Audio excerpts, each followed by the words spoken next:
భక్తుల్ని ఉజ్జీవింపజేయడానికి పాత్రమైనటువంటి స్వామి వెంకటేశ్వరుడు.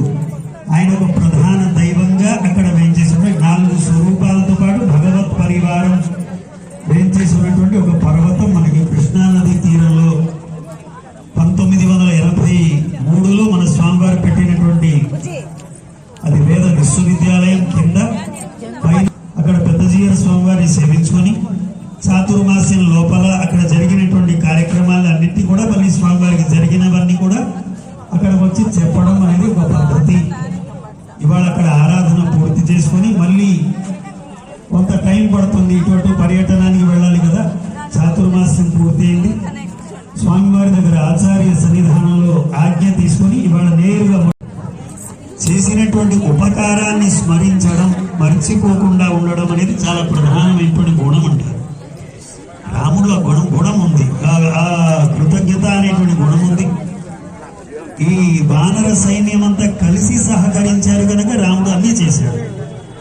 నేను ఇలా చేశాను చెప్పుకోలే. రాముడు అయోధ్యకి వెళ్ళిన తర్వాత ఇది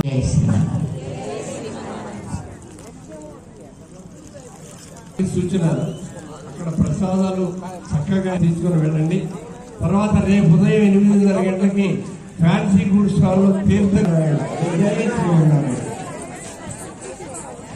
అందరి దగ్గర దీపాలు ఉన్నాయి, చాలా జాగ్రత్తగా పక్కకు రావాల్సిందిగా కోరుతున్నాం. దీపాలు జాగ్రత్త కావాలి కాబట్టి అందరూ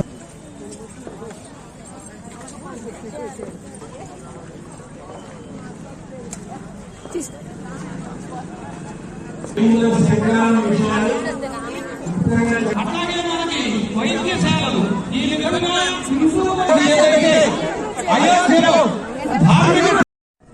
మీ ఒంగోలు ఆవులకి ప్రసిద్ధి. ప్రపంచంలో చాలా గొప్ప ఆవులు ఇక్కడ ఉంటాయి. ఉండే వీట మరి అవన్నీ బాగుండాలా వద్దా?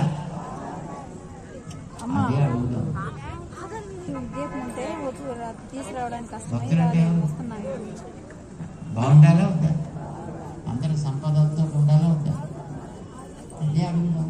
నన్ను బాగు చేయి, నా కుటుంబం బాగు చేయి, నా కడుపు బాగు చేయి కాకూడదు. అందరూ బాగుండాలి.